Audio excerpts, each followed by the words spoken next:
Então, hoje a gente vai ver os conceitos iniciais para a gente entender a ótica, e isso vai envolver basicamente todas essas coisas que estão ilustradas nesse primeiro slide, tá? Então, a gente vai entender o funcionamento de aparelhos óticos, a gente vai ver as cores, a gente vai entender a visão, a gente vai entender por que a gente precisa usar óculos, o que o óculos resolve. Então, vamos começar. Primeira coisa, o que é luz? Então, conforme eu for fazendo umas perguntas para vocês, eu sugiro que vocês pausem rapidinho, tentem pensar antes de vocês continuarem assistindo e ouvirem a resposta, tá? Então, luz, pra gente aqui em ótica, no comecinho, a gente vai considerar que é um agente físico. Por enquanto, não vamos nos preocupar exatamente com o que ela é, porque isso é assunto para coisas um pouco mais profundas. Então, é um agente físico que, ao atingir nossos olhos, determina a sensação visual. Ou seja, para a gente enxergar, a luz, essa coisa que a gente está chamando de luz, precisa chegar no nosso olho, ok? E o que é um raio de luz? Raio de luz são linhas orientadas que vão representar, ó, a palavra-chave aqui é representar. Então, a gente está só tentando desenhar no papel o que de fato está acontecendo, mas a gente não consegue desenhar exatamente, por isso é uma representação. Então, são linhas orientadas que representam a direção e o sentido da propagação da luz emitida por uma fonte. A gente já vai entender melhor. Mas, basicamente, quando a gente desenha o Sol com vários risquinhos, o que a gente está querendo dizer? Esses risquinhos seriam os raios de luz, mas o Sol, de fato, não tem esses risquinhos. A luz seria, tipo, infinitos desses risquinhos, só que a gente não vai desenhar infinitos. Então, a gente faz só alguns para representar que a luz está saindo dessa fonte, que, por exemplo, seria o Sol. E o que é um feixe de luz? É um conjunto de raios de luz. E ele pode ser de 3 tipos aqui no nosso estudo. Paralelo ou cilíndrico, se vocês imaginarem 3D, isso seria cilíndrico, então eles vão todos os raios paralelos uns aos outros. Ou eles podem ser do tipo cônico, se a gente pensar 3D. Ou do jeito que está desenhado aqui, cônico convergente, quer dizer que vão todos se encontrar em um mesmo ponto. E divergente quer dizer que eles estão indo um para longe do outro, ok? E aí, vamos fazer um exercício para a gente ver se vocês entenderam basicamente o que estudamos até agora. Marília e Dirceu estão em uma praça iluminada por uma única lâmpada. Assinale a alternativa em que estão corretamente representados os feixes de luz que permitem a Dirceu ver Marília. Então, de novo, apertem pause e tentem pensar antes de vocês verem a resposta. Então, o que a gente tem que pensar? Para o Dirceu ver a Marília, os raios de luz precisam chegar no olho do Dirceu. Mas quais raios de luz precisam chegar no olho dele? Os que vieram do objeto que ele quer enxergar, que nesse caso é a Marília. Só que a Marília não emite luz por si mesma. Ela precisa que alguma coisa que emite luz, por exemplo, essa lâmpada, ilumine ela, para daí ela poder refletir essa luz e chegar no olho do Dirceu. Se viesse direto da luz para o olho do Dirceu, ele ia enxergar a luz e não a Marília, tudo bem? Então, reflitam sobre isso. Essa questão costuma causar bastante dificuldade. Então, basicamente, o que tem que acontecer? Sai a luz da fonte que está produzindo essa luz, nesse caso é a lâmpada, vai até a Marília reflete essa luz e chega no olho do Dirceu. Tem que chegar no olho dele para ele conseguir enxergar. Portanto, a resposta é a letra A. Então, qual a diferença entre uma fonte de luz primária e uma fonte de luz secundária? Fonte de luz primária é aquilo que vai produzir a própria luz. Então, por exemplo, no exercício anterior, aquela lâmpada. Mas também poderia ser uma estrela, poderia ser a chama de uma vela. Qualquer coisa que está produzindo a sua própria luz é uma fonte de luz primária. E o que é uma fonte de luz secundária? Todo o resto das coisas. Porque para a gente enxergar, qualquer coisa, ela precisa refletir a luz para a luz chegar no nosso olho. Então, por exemplo, a apostila de vocês é uma fonte de luz secundária, nós, pessoas, somos uma fonte de luz secundária, os planetas são uma fonte de luz secundária. Todas essas coisas precisam receber a luz de uma fonte primária para conseguir refletir e aí sim chegar no olho de quem quer enxergar. Então, o lápis também é, a lua também é, lembra, tudo que não tem luz própria ou seja, que não produz a sua própria luz, é uma fonte de luz secundária. E a gente também tem dois conceitos interessantes, que é a fonte de luz extensa e a fonte de luz pontual. E para isso, eu preciso que vocês imaginem aqui junto comigo, para a gente entender muito bem. Mas basicamente, o que vai ser a diferença? Fonte de luz pontual é quando a luz vem de um único ponto. E extensa é quando não é uma coisa pontual, então é quando é uma coisa que tem tamanho. Pontual é quando a gente desconsidera o tamanho dele diante da situação que a gente está querendo analisar. Então vamos lá para nossa imaginação. Se vocês olharem para o céu, eu sei que vocês gostam de olhar para o céu, eu sei que vocês conseguem reconhecer essas 3 estrelinhas bonitinhas que tem aqui, que pra gente popularmente é conhecido como 3 Marias. Só que essas 3 Marias fazem parte de uma constelação maior chamada Órion, que está representada aqui. Nessa constelação de Órion, a gente tem uma estrelinha aqui no ombro do guerreiro, que do jeito que eu coloquei aqui tá de ponta cabeça, chamada Betelgeuse, não sei como fala. Mas do nosso ponto de vista, olhando aqui da Terra, se vocês forem à noite lá fora e olhar para o céu, nesse lugarzinho onde está essa estrela, vocês vão ver só um pontinho. Então a gente daqui vai falar, olha, isso daí, essa estrelinha aí, é uma fonte de luz pontual, é um pontinho. No entanto, se a gente tivesse a capacidade de ir até lá perto, vamos entender o que aconteceria. Para a gente entender, a gente precisa ter noção do tamanho das coisas que existem aí no universo. Então, ó, a gente, Terra, tá aqui, neste planetinha miudinho aqui, em comparação com o Sol. Então, o Sol é a estrela que está mais próxima da gente, é uma fonte de luz primária, todas essas são secundárias, e a gente é desse tamanho perante o Sol. Porém, o Sol perante Betelgeuse, ó o Sol aqui, não dá nem para enxergar de tão pequenininho que ele é, comparado com essa estrelinha que do nosso ponto de vista é pequenininha. Então, se a gente fosse até um pouco mais perto dela, ela deixaria de ser uma fonte de luz pontual e ela seria uma fonte de luz extremamente extensa, ela ia ser gigantesca. Porém, do nosso ponto de vista aqui, muito, muito, muito distante dela, a gente enxerga como se fosse um ponto. Portanto, fonte de luz pontual e fonte de luz extensa basicamente vai depender do referencial que a gente estiver analisando. Tudo bem? E aí, a gente tem os princípios que, por enquanto, vão ser os mais importantes para a gente. Então, quais são esses princípios? A luz sempre vai se propagar em trajetórias retilíneas, ou seja, ela vai andar em linha reta, se os meios que a gente estiver considerando forem homogêneos e transparentes, quer dizer, se não tiver uma mudança de meio nesse caminho dela, ou se não tiver alguma coisa deixando esse meio um pouco estranho, que não seja totalmente transparente. A gente já vai ver os meios bem delimitadinhos. Mas basicamente eu quero que vocês saibam que se trocar de meio, vai acontecer um fenômeno que a gente vai estudar em breve, por exemplo, quando a água passa do ar para a água. Então, vocês já perceberam, por exemplo, que às vezes vocês olham para uma piscina e ela parece mais rasa do que ela realmente é. Aí, a hora que você pula, você vê que o fundo não está onde você pensava que ele estava. Isso é por causa desse fenômeno que tem aqui, mas a gente vai estudar ele em breve. Então, guardem a informação de que quando muda de meio, não necessariamente essa propagação da luz vai ser contínua, mas se for no mesmo meio, ela vai se propagar em trajetórias retilíneas, ou seja, em linha reta. E além disso, os raios de luz são independentes.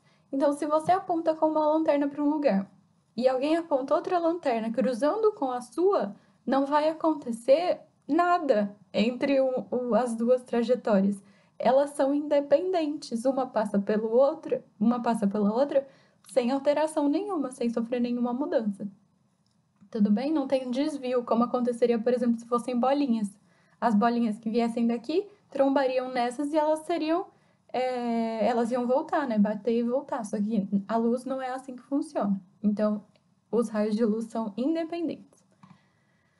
E aí a gente tem um conceito muito, muito, muito interessante. Basicamente, qual é a ideia? Imaginem que a gente tem um objeto aqui. Eu tentei representar uma vela, mas vocês podem imaginar o objeto que vocês quiserem. Existe uma fonte de luz primária iluminando esse objeto reflete. E para onde vão os raios de luz dele? Que entram na caixa. Então, eu tenho algum raio de luz que vem... Vou pegar os extremos. Um raio de luz que vem aqui de cima, vai atravessar esse buraquinho miudinho e vai chegar lá no fundo da caixa. Só que lembra que ele se propaga em linha reta? Então, só vai ter um caminho que ele consegue fazer passando por esse buraquinho, considerando que esse buraquinho seja extremamente pequeno perante as dimensões da situação toda. Então, comparando o tamanho de tudo isso, esse buraquinho é muito pequenininho, tá? Vocês vão perceber isso na hora que vocês forem fazer o experimento. E imaginem que a gente pega esse outro extremo aqui. Para passar pelo buraquinho, ele também só vai ter uma opção. E aí, presta atenção no que vai acontecer, ó. Esse daqui, quando passa pelo buraquinho, a hora que ele atinge o fundo da caixa, ele foi lá para cima. E o de cima foi lá para baixo. Então, o que vai acontecer? Aqui a gente tinha um certo tamanho do objeto, que estava a uma certa distância desse buraquinho da caixa, e a caixa tinha uma certa profundidade. Do lado de trás da caixa, esses raios vão formar uma imagem, e por causa dessa inversão, a imagem vai estar de ponta cabeça. Vocês vão ver isso na prática se vocês conseguirem fazer esse experimento. Mas o que os exercícios vão pedir pra gente sobre isso? Eles vão pedir que vocês analisem essa semelhança de triângulo que vocês já estudaram em matemática. Então, a gente vai poder comparar o triângulo azul com o triângulo verde. E eles são semelhantes, porque esses ângulos aqui são opostos pelo vértice e esses ângulos aqui também vão ser iguais. Então, o que está acontecendo aqui? Conforme eu afasto o objeto, o tamanho da imagem vai ser alterado. E conforme eu aproximo o objeto, o tamanho da imagem vai ser alterado. Sempre seguindo a proporção dessa semelhança. Então, a gente vai poder montar uma semelhança de triângulos. Eu sei que a base desse triângulo tá para a base desse, então O tá sobre I. E isso vai seguir a mesma proporção da altura do triângulo azul para a altura do triângulo verde. Então, Dzão tá para Dzão linha, tudo bem? Ou, se eu quiser inverter eles, também não tem problema nenhum. O importante é assim, ó, se eu colocar o azul em cima, do outro lado o azul tem que estar em cima. O verde embaixo, o verde embaixo. E daí sempre seguindo a lógica, né? Então, se eu peguei primeiro a base, eu tenho que pegar a primeira base do outro. Aqui, mesma coisa, eu só inverti o O com o D', porque a hora que a gente fosse resolver, a gente multiplicaria isso aqui em X, e a ordem dos fatores não altera o produto. Então, se eu inverter o O com o D', não tem problema nenhum. E aí ficariam os dois azuis de um lado e os dois verdes do outro lado.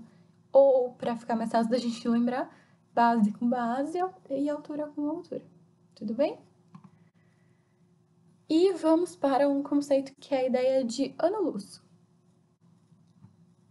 Aí aqui tem um meme meio famosinho que fala: era bonitinha, mas eu adaptei para funcionar para qualquer pessoa. Então, é bonitinho, mas perguntou quantos dias tem um ano-luz. Vocês já ouviram alguém falando, por exemplo, nossa, faz anos-luz que eu não te vejo? Qual a ideia que as pessoas têm normalmente? Que ano-luz seja uma medida de tempo. Mas isso não é verdade. Ano-luz não é uma medida de tempo. Ano-luz é a distância que a luz percorre durante o tempo de um ano. Com que velocidade? A velocidade da luz no vácuo, que é 3 vezes 10 elevado a 8 metros por segundo aproximadamente. Ou seja, 300 milhões de metros por segundo. Ou seja, quando a gente diz que algum objeto astronômico está a uma distância de um ano-luz, o que a gente está querendo dizer?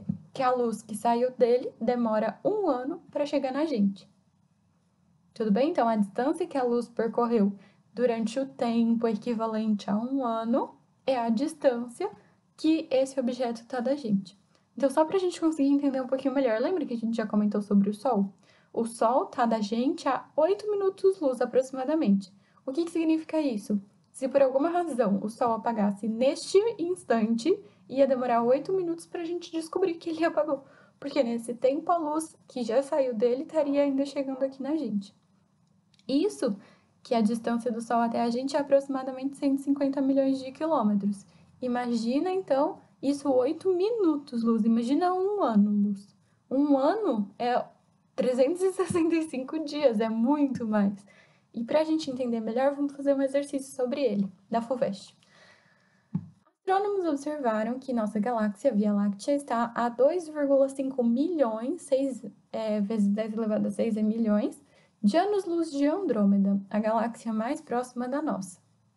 base nessa informação, estudantes em uma sala de aula afirmaram o seguinte: a distância entre Via Láctea e Andrômeda é de 2,5 milhões de quilômetros. A distância entre Via Láctea e Andrômeda é maior que 2 vezes 10 elevado a 19 quilômetros.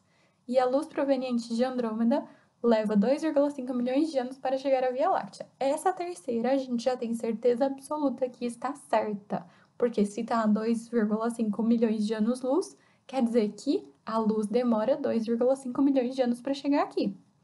E as outras duas afirmações, ele quer que a gente analise qual é a distância correspondente em quilômetros. Então, vamos aprender a fazer isso, usando esses dados que o exercício dá, de que um ano tem 3 vezes 10 elevado a 7 segundos e a velocidade da luz que a gente tinha acabado de falar. Então, ele aproximou aqueles 365 dias para 3 vezes 10 elevado a 7. Tá? Transformando, ó, cada dia tem 24 horas, cada hora tem 3.600 segundos. Ele já fez a conta e já deu para vocês prontinho, tudo bem? Então, vamos dar essa informação. Vou passar ela para outro slide.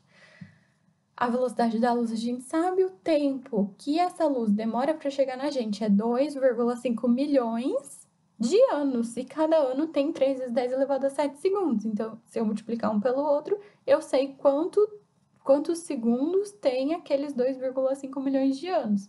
E eu preciso descobrir o ΔS do nosso problema. Temos V, temos ΔT, queremos ΔS. O que a gente vai usar para variar? Velocidade média, ΔS sobre ΔT. A velocidade a gente tem, ΔS é o que a gente quer, e o ΔT a gente também tem. Como a gente resolve isso? Tem que pôr um aqui embaixo para poder multiplicar em x, ΔS vezes 1 dá ΔS. Aí a gente vai fazer essa outra contona aqui. Para fazer essa outra contona, a gente pode ir fazendo por partes. Então, 3 vezes 3 é 9, multiplicar isso por 2,5, a gente vai ter um numerinho aqui. E depois a gente junta as potências. 10 elevado a 8 vezes 10 elevado a 7 vezes 10 elevado a 6. É tudo multiplicação de potência de mesma base. Então, a gente copia a base, que é 10, e soma os expoentes. Isso vai dar 22,5 vezes 10 elevado a 21. Mas qual que é a unidade de medida disso? Lembra que está todo mundo combinando sempre? Então, se a nossa velocidade estava em metros por segundo, isso vai estar em metros. Mas lembra que as alternativas estavam em quilômetros? Então, a gente precisa transformar em quilômetros, que é dividir por 1.000, que é a mesma coisa que dividir por 10 elevado a 3. E dividir por 10 elevado a 3 é só tirar 3 zeros. Então, tinha 21, virou 18. Só que isso não está em notação científica, porque aqui está 22 antes da vírgula e a gente não pode que o número que está antes da vírgula seja maior que 10. Então, no máximo, ele vai ser 9,999999, o número todo. Então, antes da vírgula, no máximo é 9, não 22. Então, a gente tem que voltar mais uma casa com a vírgula. E o que acontece com a potência quando a gente volta uma casa? Aumenta 1. Então, vai ficar 2,25 vezes 10 elevado a 19. Vamos voltar lá com essa informação e vamos analisar. A distância entre a Via Láctea e Andrômeda é 2,5 milhões de quilômetros. Não, isso tem 19 e não 6 casas depois do número que a gente está multiplicando. Então, não tem nada a ver. A distância entre Via Láctea e Andrômeda é maior do que 2 vezes 10 elevado a 19. Sim, é 2,25 vezes 10 elevado a 19. E a terceira a gente já tinha falado que era certa, portanto, a alternativa é a letra E. Fonte de luz monocromática e fonte de luz policromática. Monocromática quer dizer que tem uma única cor. E policromática é quando são várias cores. Então, por exemplo, quando a gente pega uma luz branca, por exemplo, a do Sol, e incide ela em um prisma. Quando voltarem as aulas, eu mostro para vocês isso acontecendo bonitinho. Eu tenho o prisma pra gente ver. Que é basicamente o que acontece em um arco-íris, né? Vem uma luz branca do Sol, atingir, no caso do arco-íris, é uma gota de água em vez de um prisma, e isso faz com que as cores se separem. E aí, para ficar mais fácil de vocês lembrarem, tem uma sigla aqui, VAV, vermelho, alaranjado, amarelo, verde, azul, anil, violeta, tá? São as cores que vão estar sendo decompostas pelo prisma ou pela gota de água, que basicamente são as cores do arco-íris. Então, o que a gente pode concluir? Cada uma dessas faixinhas vai ser uma fonte de luz monocromática, porque cada uma dessas faixinhas é uma cor só. Enquanto, por exemplo, a luz branca era composta por todas essas, então ela não é uma cor só, ela tem todas nela, tudo bem? Fenômenos ópticos. A absorção, então, é quando a luz atinge alguma superfície e essa superfície simplesmente absorve ela, por exemplo, uma superfície preta. A absorção, então, é quando absorve.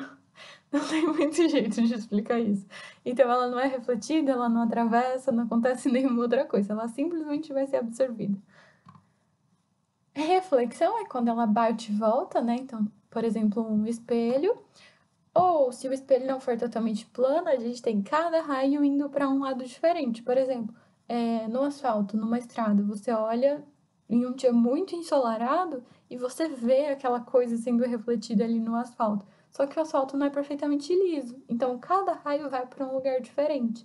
Isso a gente chama de difusão ou reflexão difusa. É a mesma coisa, só dois nomes diferentes. Dispersão é o nome daquele fenômeno que a gente tinha falado de separar a luz branca nas cores do arco-íris. E refração é aquele fenômeno que a gente tinha falado antes ainda, de você olhar para uma piscina e achar que ela é mais rasa do que ela realmente é. Isso acontece porque o nosso cérebro interpreta que a luz veio em linha reta até o nosso olho. Só que quando ela muda de meio, acontece esse fenômeno chamado refração, que a gente vai estudar com mais detalhes depois. Então, por exemplo, quando uma pessoa vai pescar usando uma lança, é lança que chama isso? Acho que ele não pode jogar ela exatamente onde ele está enxergando o peixe, porque onde ele enxerga o peixe, na verdade, não é onde está o peixe está um pouco mais para baixo do que o lugar onde ele está enxergando. E isso também é representado aqui desse jeito. É o mesmo fenômeno, tá? Só aqui seria tipo o que está acontecendo de fato, e aqui é o jeito como a gente vai representar isso na física. Mas a gente vai estudar todos esses fenômenos com mais detalhes depois, principalmente a reflexão e a refração. E para terminar, os meios de propagação da luz. Então, lembra que a gente tinha falado sobre o meio transparente?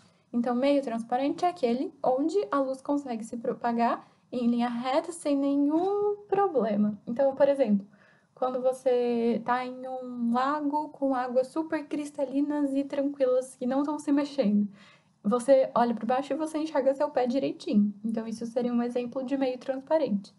Meio translúcido é aquele que mais ou menos.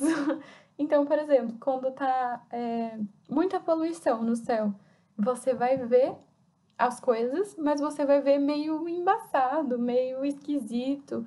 Então, por exemplo, a pessoa tentando enxergar a borboleta aqui do outro lado. Algumas partes ele vê e outras partes não muito bem. Então, basicamente, o meio translúcido é isso. Ele não é transparente, mas ele também não é totalmente opaco, que é a terceira situação. Então, opaco é aquele por onde a luz não consegue passar. Então, a pessoa queria enxergar a borboletinha aqui, mas tem um meio opaco no meio. Então, ele não enxerga a borboletinha, ele só enxerga a pontinha da asa, ó, porque ele tá vendo aqui por cima do meio e não através disso. Por exemplo, uma parede. Basicamente é isso. Tudo bem? Então, um exercício para a gente terminar a aula de hoje da Unesp. Um dos fatores que contribuíram para a aceitação do modelo atômico proposto por Niels Bohr em 1913 foi a explicação dos espectros da luz emitida por átomos de gases aquecidos, que podem ser observados por meio de um aparelho chamado espectroscópio, cujo esquema está representado na figura. Aí tem a figura ali. Nesse equipamento, a luz emitida por um gás atravessa uma fenda em um anteparo opaco. Então, quer dizer, tem um buraquinho aqui e a luz só consegue passar pelo buraquinho, porque o resto é opaco. Que forma um estreito feixe que incide em um elemento óptico, que está aqui nesse cinza. O elemento óptico está dentro desse negócio que a gente não sabe o que é. Onde ele vai sofrer dispersão. Lembram o que é dispersão? Caso vocês não lembrem, a figura está mostrando para vocês, está separando nas cores do arco-íris. Essa luz dispersada incide em um detector, que é esse último aqui, onde é realizado o registro do espectro. O elemento óptico desse espectroscópio pode ser... Então, o que ele quer saber? O que tem aqui dentro dessa peça que permite com que aconteça esse fenômeno. Tem um espelho, um prisma, uma lente convergente, uma lente divergente ou um espelho plano. Vocês vão dizer, eu não sei o que é uma lente convergente ou uma lente divergente, tudo bem? Vocês sabem qual é a peça dessas opções que vai fazer isso acontecer? A gente acabou de falar, qual é? Um prisma, perfeito, é isso aí.